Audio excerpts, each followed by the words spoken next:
मेरी धरती मुझसे पूछ रही कब मेरा कर्ज चुकावोगे, मेरा अंबर पूछ रहा कब अपना फर्ज निभाओगे। मेरा वचन है भारत मां को तेरा शीश नहीं झुकने दूंगा, सौगंध मुझे इस मिट्टी की मैं देश नहीं मिटने दूंगा। પ્રધાનમંત્રીના આ શબ્દો પણ લાગણી આખા દેશવાસીઓમાં છે। આ હિન્દુસ્તાનની 125 કરોડની જનતા આજે આ જ લાગણી સાથે બોલી રહી છે, પાકિસ્તાન મુર્દાબાદ અને હિન્દુસ્તાન 100 વાર જિંદાબાદ।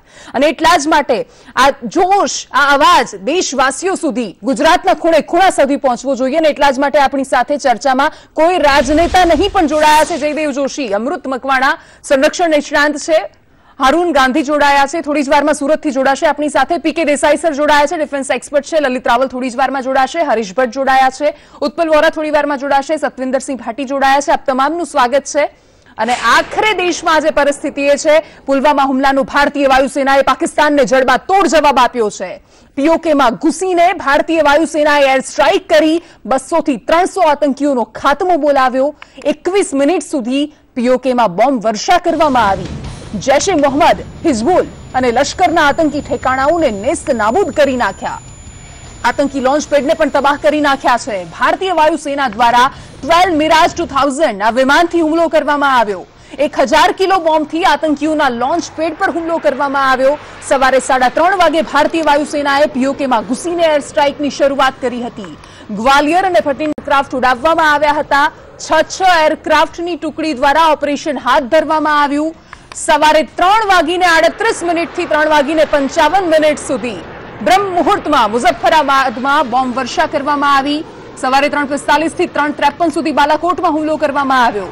સવારે 3:58 થી 4:04 સુધી ચકોટીમાં હુમલો કરીને આતંકીઓના ઠેકાણાને નેસ્ત નાબૂદ કરી દેવામાં આવ્યા છે। ભારતીય વાયુસેનાએ પહેલીવાર એલઓસી લાઇન ઓફ કંટ્રોલ પર આ રીતે હુમલો કર્યો છે। આ હુમલામાં પાકિસ્તાનના 5 સૈનિક ઠાર મરાયા છે। મુઝફ્ફરાબાદ, બાલાકોટ અને ચકોટીમાં આતંકી લોન્ચ પેડ તબાહ કરી દેવામાં આવ્યા છે। જૈશ એ મોહમ્મદનું આલ્ફા 3 કંટ્રોલ રૂમ પણ તબાહ કરાયો છે। ભારતે પીઓકેમાં મોટી કાર્યવાહી કરી છે। પીઓકેના 13 લોન્ચિંગ પેડ, ટ્રેનિંગ કેમ્પમાં 450 આતંકી હતા। બાલાકોટ કેમ્પમાં 42 ફિદાઈન તૈયાર કરાયા હતા। ત્યારે એર સ્ટ્રાઇક કરીને ભારતે આઈએસઆઈના નાપાક ઇરાદાને નષ્ટ કરી નાખ્યા છે। ભારતીય વાયુસેનાની આ કાર્યવાહીથી પાકિસ્તાન ડર્યું છે। એ ડર સ્પષ્ટ દેખાય છે। આજે ભારતીય જવાનોની શહીદીનો બદલો ભારતીય વાયુસેનાએ લીધો છે અને હવે ફફડેલું પાકિસ્તાન ભારતે કરેલી સ્ટ્રાઇકના તમામ પુરાવાઓ નષ્ટ કરવામાં લાગી ગયું છે। બાલાકોટને ચારે તરફથી નાપાકની સેનાએ ઘેરી લીધું। આતંકીઓની લાશને હટાવવામાં, પુરાવાઓ નષ્ટ કરવામાં નાપાક લાગી ગયું છે। પુરાવાઓ નષ્ટ કરવાનો નાપાકનો મૂળ હેતુ ભારતના દાવાઓને ખાળવાનો છે।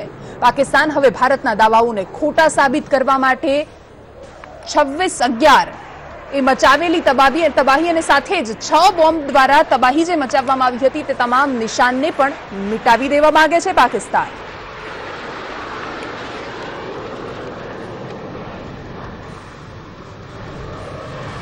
અને એટલે જ ચર્ચાની શરૂઆત કરીશું। અને સતવિંદરસિંહ ભાટી સર, તમે આટલા યુદ્ધ જોયા છે અને આજે આખા દેશમાં એક અલગ પ્રકારનો ઉત્સાહ છે। લોકોમાં જે માહોલ જોવા મળી રહ્યો છે, શરૂઆતે પ્રતિક્રિયાથી અને એ વાતથી, હાઉસ ધી જોશ સર?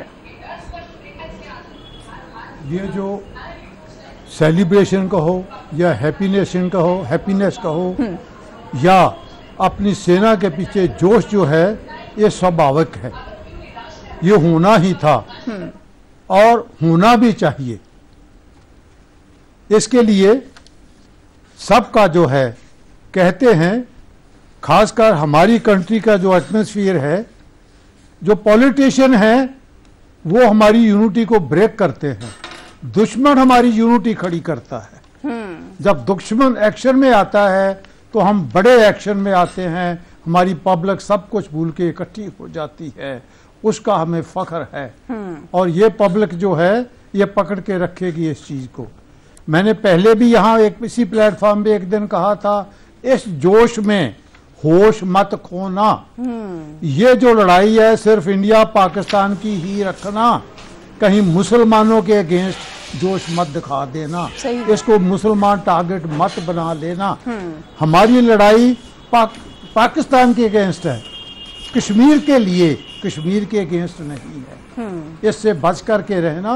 और मैं मुसलमान भाइयों को भी रिक्वेस्ट करूंगा, सामने आए, जैसे ओवैसी जी ने आज लीड दिखाई है, बाकियों के साथ खड़े हुए और आपको फख्र होगा कि आप एक हिंदुस्तानी मुस्लिम हैं, पाकिस्तानी नहीं है, आप गद्दार नहीं है, आप भी उतने ही देशभक्त हैं जितने बाकी लोग हैं। ये जो है, मैं ये चीज कहना चाहूंगा सबको। और जो डेप्थ पे ऊपर एयरफोर्स हमारी पहुंची है, बालाकोट तकरीबन 50 किलोमीटर अंदर है, ये उनको उम्मीद नहीं थी। मैंने इसी प्लेटफॉर्म पे ऊपर बैठ कर के कल कहा था कि जो भी हमारी फोर्सेस करेंगी उनकी प्लानिंग परफेक्ट हो चुकी है और वो दुनिया को और पाकिस्तान को और आपको टोटल सरप्राइज कर देंगे। कहाँ जा रहे हैं, कैसे जा रहे हैं, क्या कर रहे हैं। पाकिस्तान ने क्या किया था, कुछ एक्सपेक्टेशन के हिसाब से जो भी उनके लॉन्च पैड, फॉरवर्ड कैंप्स, उन्होंने सब विकेट कर दिए थे और पीछे जाकर के ये बालाकोट इस एरिया में सारे के सारे इकट्ठे बैठे हुए थे, आराम से सोए हुए थे और हमने उनको टोटल सरप्राइज कर दिया और वो पकड़े गए। बिल्कुल देसाई सर, સરપ્રાઈઝ આપવી એમ પણ આપણી ઘણા વર્ષોથી આદત રહી છે, આપણે વારંવાર જોઈ રહ્યા છીએ। આજે કરવામાં આવ્યું ત્યારબાદ લોકોમાં જે આખો બહુ સરસ ઉત્સાહ જોવા મળી રહ્યો છે। આખો દેશ જે પ્રમાણે એમણે કહ્યું ને કે ઘરમાં આપણે ગમે તેટલા ઝઘડતા હોઈશું પણ આજે એક છે આખો દેશ, અને આ એકતા કેટલું પ્રોત્સાહન પૂરું પાડશે ભારતીય સેનાને। જ્યારે પણ ભારત ઉપર એવું કોઈ પણ જાતના નેશનલ સિક્યોરિટીને ખતરો આવ્યો છે ઇન્ડિપેન્ડન્સ પછી, ત્યારે ભારતની જનતા હંમેશા એકજૂટ થઈને આપણા ડિફેન્સ ફોર્સિસને પૂરું મનોબળ પાડ્યું છે। અને એક રીતે કહું તો ડિફેન્સ ફોર્સિસનું જે મનોબળ આવે છે તે દેશવાસીઓના સપોર્ટમાંથી આવે છે। એટલે આ વખતે આ જે જુસ્સો દેખાઈ રહ્યો છે એ નવો નથી, પરંતુ એ આવકાર્ય છે। પરંતુ બીજી વાત એ છે કે ખાલી આ જે એકજૂટતા બતાવવામાં આવી છે તે ખાલી આપણા દેશવાસીઓમાં સીમિત નહીં રહેવી જોઈએ, પરંતુ આપણી જે પોલિટિકલ પાર્ટી છે એ લોકોએ પણ એકજૂટ એક એવું ડિક્ટમ છે અંગ્રેજીમાં કે politics should end at the water's edge. That means જ્યારે પણ નેશનલ સિક્યોરિટી વાત આવે ત્યારે પોલિટિક્સે પોતાનો ડિફરન્સીસ ભૂલીને એક અવાજે વાત કરવી જોઈએ। આજે જે મીટિંગ થઈ ઓલ પોલિટિકલ પાર્ટી, હજી સુધી એવા પ્રતિભાવ નથી મળ્યો કે કોઈએ ખરાબ સ્ટેટમેન્ટ આપ્યું હોય, પણ એવું હું આશા રાખું છું કે આ જે માહોલ છે તે હંમેશા ચાલુ રહે। જયદેવ સર, જે વાત કરવામાં આવી રહી હતી કે આ તો આપણે 12મું ને 13મું કરી નાખ્યું એ લોકોનું, જે પ્રધાનમંત્રી ગઈકાલે ગયા હતા, સવારથી જ ન માત્ર સોશિયલ મીડિયા પર પણ દરેક દેશની ગલીઓ ગલીઓમાં એક નારો ગુંજી રહ્યો છે, હિન્દુસ્તાન જિંદાબાદ, પાકિસ્તાન મુર્દાબાદ। પાકિસ્તાન તરફથી પણ એવા રિએક્શન આવી રહ્યા છે। પહેલા તો પાકિસ્તાન અત્યારે કન્ફ્યુઝ છે, એ જ પ્રશ્ન પૂછવા માંગીશ જે મેં સતવિંદર સરને પૂછ્યો હતો। How is the Josh sir? It's high, sir, and Devanshi also it's high because તમે આટલી મોટી અને માત્ર ને માત્ર સંરક્ષણ નિષ્ણાત લોકોની અમને પૂર્વ સૈનિકોની પેનલ બનાવી છે। So the Josh, I'm sure at Sandesh studio would also be high, sir. It is high, I think. It is very high. It is high. Yeah. Yes, Devanshi. So, like as you said, કે કેટલી જગ્યાએ શંકાઓના, પ્રશ્નોના, પ્રશ્નાર્થના bomb મારા શરૂ થઈ ગયા હતા। શરૂઆતમાં 14 ફેબ્રુઆરીની આસપાસના 2-3 દિવસોમાં જે બધી પોલિટિકલ પાર્ટીઝ વચ્ચે ઐક્યનું વાતાવરણ, એકતાનું, સંરક્ષણ નીતિમાં એક વસ્તુનું જે વાતાવરણ જે દેખાતું હતું એ ક્યાંક તૂટતું દેખાતું હતું, આ બધાને પાછળ મૂકીને, and it is said, Devanshi, કે the guns don't lie, શસ્ત્રો અને શસ્ત્રોથી આવતું પરિણામ ક્યારે ખોટું નથી બોલતું, ક્યારે સત્યને છુપાવતું નથી। આજે એવી કરુણાવાળી ને દયનીય સ્થિતિ જે આપણી તરફ હતી ક્યારે કે આપણા ઉપર આતંકી હુમલો થાય અને આપણી પોલિટિકલ પાર્ટીઝ અંદર અંદર ઝઘડા કરે, વાર પલટવાર કરે, એની બદલે એ જ સ્થિતિ આજે પાકિસ્તાનમાં, પાકિસ્તાનની પાર્લામેન્ટના, પાકિસ્તાનની રાજનીતિમાં દેખાઈ રહી છે। આ જ એકતાની, આ જ શૂરવીરતાની જરૂર હતી। જે લોકો મેચ્યોર છે, જે લોકો સમજતા હતા, જે લોકો આખી આ નીતિને જાણતા હતા, એ લોકોનો બેલેન્સ્ડ વ્યૂ ઓફ અપ્રોચ હતો કે આજને આજ કરી નાખો, હવે તો યુદ્ધ એ જ કલ્યાણ, એની બદલે સંરક્ષણને બરાબર સમય આપીને, એને ડિપ્લોમેટિકલી ઇન્ટરનેશનલી બરાબર પ્લે કરીને અને એમાંથી થતા રિપરકેશન્સ નું પણ ધ્યાન રાખવાનું પ્લાનિંગ કરીને, કારણ કે આ પાકિસ્તાન છે, અમારે કાઠિયાવાડમાં કહીએ તેઓ ગાંડી માથે બેડું એવું આ રાષ્ટ્ર છે જેની પાસે ન્યુક્લિયર વેપન્સ છે, ન્યુક્લિયર બટન છે, અને ન્યુક્લિયર બટન સુધી પહોંચવા માટે કેટલાક તાનાશાહ ટાઈપ અને પાવર હંગ્રી જનરલ્સ છે, સાથોસાથ ધર્માંધ એવા રેડિકલ લોકો છે. એ બધાની સામે જયારે તમારે કંઈ કરવાનું હોય તો એક બેલેન્સ્ડ અપ્રોચ, રિપરકેશન શું હોઈ શકે, પ્લાન એ પ્લાન બી કરીને કરવું જોઈએ. અને આજે સૂરજ ની કિરણો આ આસમાનમાં આવે એ પહેલા એરફોર્સે આસમાનમાં તિરંગો લહેરાવ્યો છે. A good day, it's a victorious day, but આ પહેલી જ કડી માત્ર હોવી જોઈએ. વધુ ને વધુ આગળ તૈયારી સાથે આપણે લાગી જવું જોઈએ અને આવી જ એકતા દાખવવી જોઈએ. લલિત સર, પ્રધાનમંત્રી અત્યારે અભિનંદન આપી દીધા છે. હમણાં જે પ્રકારે સમાચાર આવ્યા કે ત્રણેય સેનાની પાંખ, ત્રણેય એમના વડા, એમને અભિનંદન પ્રધાનમંત્રી દ્વારા પાઠવી દેવામાં આવ્યા છે. આખો દેશ અભિનંદન પાઠવી રહ્યો છે. આનાથી ઉત્સાહમાં સંચાર થશે ભારતીય સેનાના. બિલકુલ ઉત્સાહિત કરનારું વાતાવરણ ઊભું થઈ ગયું છે અને આ સાચી અર્થમાં શ્રદ્ધાંજલિ આપણા 40 સૈનિકો જે શહાદત પામ્યા આજથી લગભગ 12-13 દિવસ પહેલા, આજે હિન્દુ નીતિ રીતિ પ્રમાણે એમની 12મી 13મી નો દિવસ કહેવાય. આજે આપણી ભારતીય સેનાએ એ દિવંગત આત્માઓને તર્પણ, આ ત્રાસવાદીઓને આહુતિ આપી અને નષ્ટ નાબૂદ કરી અને આપણે શ્રદ્ધાંજલિ આપી છે એ શહીદોને પણ. અને આખો દેશ આપણો એ દ્રષ્ટિએ ખૂબ ખુશ થયો છે. હરેન સર, સૌથી પહેલા પ્રતિક્રિયા તમારી આના માટે. પહેલા તો હું ભારતીય સેનાના, વાયુસેનાના જેટલા પણ પાયલોટ છે તેમણે આ કાંડ કર્યું છે એ બધાને અભિનંદન પાઠવું છું. બીજું, આજે ગુજરાતમાં અમદાવાદનો જન્મદિવસ છે એટલે એની જનતાને પણ અભિનંદન પાઠવું છું. હવે રહી પ્રતિક્રિયા, આખા ભારતની એક જ ટાઈપની પ્રતિક્રિયા છે, એમાં કોઈ જાતનો ફેરફાર ક્યાંય દેખાતો નથી. ચાહે પક્ષ હોય, વિપક્ષ હોય કે આમ જનતા હોય, બધાએ જે છેલ્લા 12 દિવસથી ત્રાસ સહન કર્યો હતો અને જે જોશ હતો, જે જુસ્સો હતો, આજે એનો પૂરી તાકાતથી બદલો લીધા પછી એ આક્રોશ જે છે એ આજે આનંદમાં ફરવાઈ ગયો છે. અને આજે તમામ લોકો એને ઉસવી રહ્યા છે. કોઈ મીઠાઈ વેચીને, કોઈ ફટાકડા ફોડીને, એકબીજાને છે તો અભિનંદન આપીને, અને ઇવન પાકિસ્તાનના ઝંડાઓ બાળીને અને જૂતા મારીને પણ પોતાની ખુશી છે એને વ્યક્ત કરી રહી છે. આ જ વસ્તુ બતાવે છે કે આજે ભારતના તમામ વ્યક્તિનો જોશ કેટલો હાઈ છે. અને એટલે જ આપણે પણ કહીએ છીએ કે આપણો પણ જોશ છે એ એટલો જ હાઈ છે અને હજુ પણ આગળ વધવાનો છે.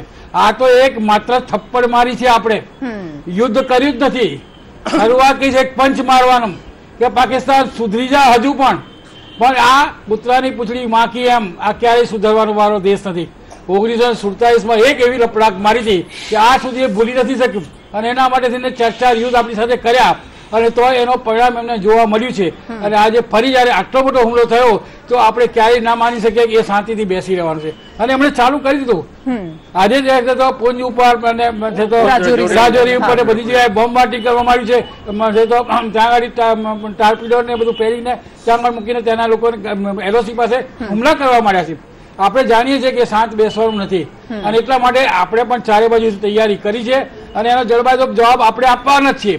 શરૂઆત આપણે કહી છે કે અમે માત્ર તમારી ઉપર હુમલો નથી કર્યો, તમારા આતંકવાદી જે લોકો છે એની ઉપર હુમલો કર્યો છે. એટલે અમે ક્યારે પણ છે તો પબ્લિકને હેરાન કરવાનો પ્રયત્ન નથી કર્યો.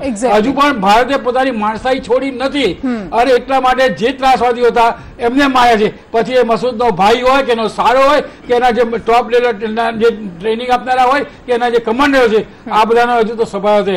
40નો બદલો 400 થી લીધો છે અત્યારે અને હજુ આંકડો આ વધવાનો છે. તમે સમજી લો, કારણ કે એક કેમ્પમાં 300 લોકો હોય છે. આજે 3 લોકોના કેમ્પ સાથે ઉડાવી દીધા છે આપણે. અને હજુ તો આપણને પૂરો આંકડો મળ્યો નથી. પાકિસ્તાન ક્યારે આ આંકડો આપવાની જ નથી, આપશે પણ નહીં, આપણે ખબર છે. કારણ કે એ અત્યારે પણ જે એવિડન્સ છે એને નાશ કરવામાં લાગેલી છે અને એટલા માટે આપણે સમજીએ છીએ. પણ આપણને ખબર છે કે એનું જે એના પોઈન્ટ છે એ આપણે જે ઉડાવી દીધા છે એને લીધે ઘણી મોટી ખુવારી એમને થઈ છે. અને આજે દેખાય છે કે એને કારણે આજે સંસદમાં પાકિસ્તાન મુર્દાબાદ, ઇમરાન ખાન મુર્દાબાદ કેવું પડ્યું બધાને. ઇમરાન ખાન મુર્દાબાદ સેમ કેવું પડ્યું. આ વસ્તુ બતાવે છે કે ત્યાંની સંસદના મેમ્બરો પણ આજે ઇમરાન ખાનની બદબોઈ કરી રહ્યા છે અને એ બતાવશે કે ઇમરાન શાંત બેસી શકે એમ નથી.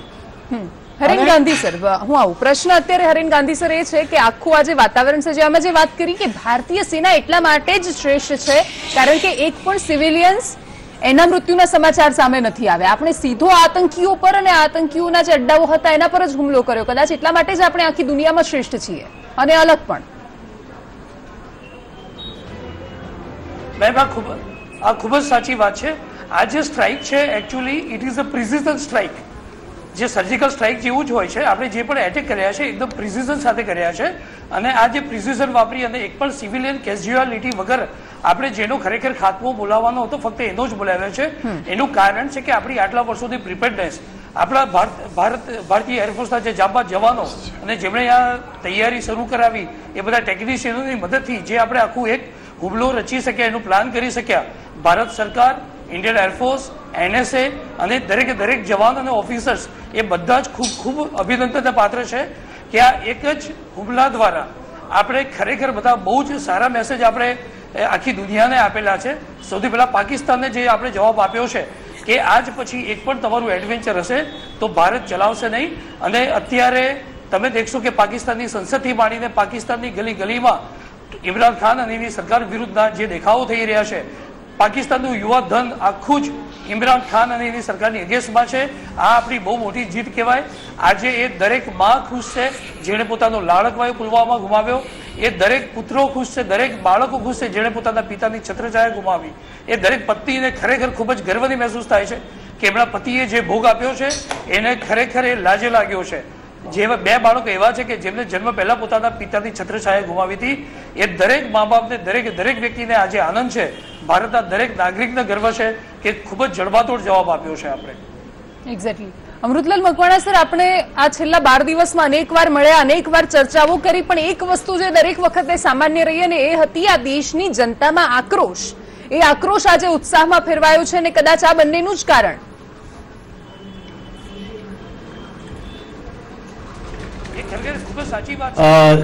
देवांशी, ये जो जनाक्रोश था ये जायज था. जनता के अंदर एक बदला लेने की भावना थी कि भारत जैसे विशाल देश में एक छोटा सा पाकिस्तान और उसके उग्रवादी आकर के अटैक कर जाते हैं और हम हाथ पर हाथ धरे बैठे रह जाते हैं कि हम बात करेंगे, उनके ये सैंक्शन डालेंगे, वो सैंक्शन डालेंगे, लेकिन उसका कोई हल नहीं हुआ. जितनी भी बार जो भी अटैक हुआ है हर बार पाकिस्तान ने बोला है कि हमें इनका प्रूफ दीजिए, इनका पुख्ता सबूत दीजिए तो हम उस ऑर्गेनाइजेशन पर कार्रवाई करेंगे. जब 18 सितंबर 2016 में उड़ी अटैक हुआ तो उस समय भी ठीक 10 दिन के बाद हमने उसको जवाब दिया और उस जवाब के रूप में आप और सभी हम उनके हिस्सेदार हैं कि हमारी भारतीय सेना ने सर्जिकल स्ट्राइक करके वहां के जितने भी लॉन्चिंग पैड थे उन लॉन्चिंग पैड को तहस नहस करके तकरीबन 37 से 40 उग्रवादियों को मार गिराया था. और आज वो दिन आया जब भारत देश में एकता और एक देशभक्ति की जो लहर चली. देश का हर एक नागरिक, चाहे विद्यार्थी हो, चाहे वो कर्मचारी हो, चाहे इंडस्ट्रियलिस्ट हो, चाहे आर्टिस्ट हो या राजनेता हो, तमाम एक प्लेटफॉर्म पर आ गए. सारे एक मिल गए कि जहां भी जरूरत पड़े हम साथ आने के लिए तैयार है. जब सारे लोग की विचारधारा एक हो जाती है तो उसकी शक्ति जो है विशाल बन जाती है. तो इसी प्रकार आज जो कार्रवाई हुई है एक वेलकम स्टेप है. रियली 3:30 बजे 12 दिन इंतजार करने के बाद 12 मिराज 2000 को सिलेक्ट किया जाता है. 12 दिन के बाद सिलेक्ट किया जाता है, 12 टारगेट सिलेक्ट किया जाता है और जाकर के हमारे जाबाज भारतीय वायुसेना के निष्णात अधिकारियों के द्वारा ये कंडक्ट किया गया जो ये एयर स्ट्राइक है. उस एयर स्ट्राइक में जो सिलेक्टेड टारगेट होता है उसी को ध्वस्त किया जाता है. न कि पब्लिक प्लेस को ध्वस्त किया जाएगा, न किसी भी गवर्नमेंट इमारत को ध्वस्त किया जाएगा, न किसी भी प्रकार का किसी को कोई नुकसान नहीं पहुंचाया जाएगा. सिर्फ और सिर्फ हमारा जो सिलेक्टेड टारगेट है उसी का ही ध्वस्त किया जाएगा. तो ये सोची समझी रणनीति के अनुसार पूरा प्लानिंग के साथ में 3:30 बजे हमारी भारतीय वायुसेना अपने जाबाज पायलट के साथ में अलग अलग जगह से एंट्री करती है और जो 3 मेन जो वहां के स्टेशन है पीओके यानी पाक ऑक्युपाई कश्मीर की राजधानी मुजफ्फराबाद, चकोटी एंड बालाकोट जहां इनका ट्रेनिंग सेंटर था, तीनों जगह पे अलग अलग जहाजों के द्वारा एक साथ जो हमला किया गया, जिस हमले के कारण इनके 200 से 300 जो टेररिस्ट उग्रवादी थे, इसमें कई कमांडर थे, कई इनके मजहर की जो उग्रवादी जैशे महमूद है उनका जो माफिया है उनके भी कई रिश्तेदार उसके अंदर मारे गए। एग्जैक्टली आपने घणा બધા બદલા લીધા। હું આવું સર ફરીથી આપની પાસે અને તમાચા માર करके ઓકે હું આવું સર ફરીથી તમારી પાસે ને ઉત્પલ સર આખો પ્રશ્ન જ આખો એ ઉભો થયો હતો કે આપણે જ્યારે છેલ્લા કેટલાય દિવસથી ચર્ચા કરતા હતા અને તમે દરેક વખતે એ કહ્યું હતું કે ઇન્ડિયન આર્મીને ખબર છે અને શું કરવાનું છે, કદાચ એનું જ આ પરિણામ, કારણ કે એક દિવસમાં ક્યારેય આ પ્રકારનું શક્ય નથી, એમણે પહેલેથી જ તૈયારી કરી હતી, એનું આ પરિણામ જોવા મળ્યું। બિલકુલ દેવાંશી, આ વસ્તુ બિલકુલ સમજી લેવી જોઈએ કે આ જાતનું ઓપરેશન પ્લાન કરવાની અંદર tremendous amount of planning, intelligence input અને coordination at the highest level is required. અને વન્સ આ જે બધા વોર પ્લાન જે કે ઓપરેશન પ્લાન જે પ્રમાણે ઘડાય એ પછી they are tested out for the reasonable successfulness અને એ પછી એનું પ્રેઝન્ટેશન કર્યા પછી હાઈએસ્ટ પોલિટિકલ લેવલ બોડી એને અપ્રૂવ કરે અને once political approval is given thereafter this is mounted in utmost secrecy અને ધેરફોર આ સિક્રસી જાળવવા માટે પણ અલગ અલગ બેઝમાંથી અલગ અલગ જાતના રિસોર્સિસ એરની અંદર મસ્ટર કરી અને એની ઇફેક્ટિવનેસ વધારવા માટે એને સપોર્ટ આપવામાં આવે છે અને આની અંદર પણ આ 12 જે મિરાજ વિમાન ગયા એની સાથે Sukhoi 30 they were also involve to give the flank support અને ઇવન ઇફ નીડ બી તો કોમ્બેટ એર પેટ્રોલ યા ડોગ ફાઇટ કે જે પણ ડેવલપ થાય ત્યારે જે મેઇન મિશન હોય એ જીઓપોલિટાઇઝ ના થાય માટે મિરાજ એનો જે મિશન જે ઓબ્જેક્ટિવ હોય એ અચીવ કરવામાં આગળ વધે અને બાકીના જે F-16 કે જો પણ આવ્યા પણ હોત તો એને આતરીને અને એનો ઓક્યુપાય રાખીને મિરાજ પોતાના મિશન પર એને જે લેઝર ગાઇડેડ બોમ્બ્સ એની જે ડિલિવરી કરવાની હતી એ કરવામાં સક્સેસફુલ થાય એને માટે આખું જે પ્લાનિંગ થયેલું હોય। એ ઉપરાંત દુશ્મનના રડારો છે, દુશ્મનના હીટ સિકિંગ મિસાઇલ્સ આવે તો એને કેવી રીતે ડાયવર્ટ કરવા, એને માટે ચેફ્સ ને જે બીજા બધા ઇલેક્ટ્રોનિક વોરફેરના ડિવાઇસીસ છે એ બધું જ એરની અંદરથી ઓપરેટ થતું હોય છે અને એ પ્રમાણે કોઓર્ડિનેટેડ પ્લાનિંગ કરવું પડે છે માટે it's a very very complicated well coordinated operation જે આપણા દેશે જે અંડરટેકન કર્યું છે એ ગૌરવનો દિવસ છે અને આજે આપણી છાતી દબદબાથી ફૂલવી જોઈએ અને આ જે સ્ટ્રેટેજિક મેસેજ જે પાકિસ્તાનને આપણે કન્વે કર્યો છે that we are not going to take anything lying down પણ at the same time maybe in due course of આપણે ડિબેટ એ પણ ડિસ્કસ કરવું જોઈએ કે we should not overplay our cards। અત્યારે પણ જે મેસેજ આપ્યો છે એ that is only for the terrorists અને terrorist related activities માટે પાકિસ્તાન કઈ જ રીતે રિએક્ટ કરે છે, રિટેલિએટ કરે છે, એબ્સોર્બ કરે છે કે મે બી ચાઇનાની હેલ્પથી કઈ જાતના રેઝોલ્યુશન યુએન સિક્યોરિટી કાઉન્સિલ ને યુએન જનરલ એસેમ્બલીમાં આવે છે અને કેટલો એને સપોર્ટ મળે છે ને કઈ રીતે આખું ઓવરઓલ જે સિચ્યુએશન ડેવલપ થાય છે એ હજુ let us wait and watch. આપણે જે કરવું એ કરી દીધું છે। Now the ball is in the Pakistan court and how Pakistan reacts to that અને based on that guarded may be calibrated measured response કઈ રીતે ઇન્ડિયા કરે છે કે જે અગેન ઓલરેડી પ્લાન થઈ ચૂક્યું હશે કારણ કે ભારત જેવો દેશ ને ભારત જેવા આર્મ ફોર્સિસ કોઈ દિવસ એવી રીતે નીજક રિએક્શનમાં પાકિસ્તાન પર સ્ટ્રાઇક કરવા જાય નહીં। It is a common knowledge that તમે જ્યારે એને જઈ અને આ પ્રમાણે લલકારો ત્યારે પાકિસ્તાન રિએક્ટ કરશે કે રિટેલિએટ કરશે અને જો કરે તો કઈ રીતે આપણે એને રિએક્ટ કરવું જોઈએ એ પણ ઓલરેડી વર્કઆઉટ થઈ ચૂક્યું હશે અને એ પ્રમાણે નેવીના શિપ, સબમરીન્સ, એરક્રાફ્ટ ઇન્ડિયન એરફોર્સની બધી વેરિયસ એસેટ્સ અને ઇન્ડિયન આર્મીની વેરિયસ ફોર્મેશન્સ ઓલરેડી ડિપ્લોય થઈ ચૂકેલી હશે માટે let us wait and watch. Let's not get overjoyed like young children. This is a war between or maybe semi-war or it is going to open out that way between the two nations, militarized nations. Mate, let us wait and watch. I would like to keep my powder dry and maybe at a given point of time when it is required, I will ignite that. I will not, get overjoyed by just one, military strike which has undertaken in a POK on a non-military and military target in a preemptive manner. I would like to keep my words for future days, maybe after 48 to 72 hours.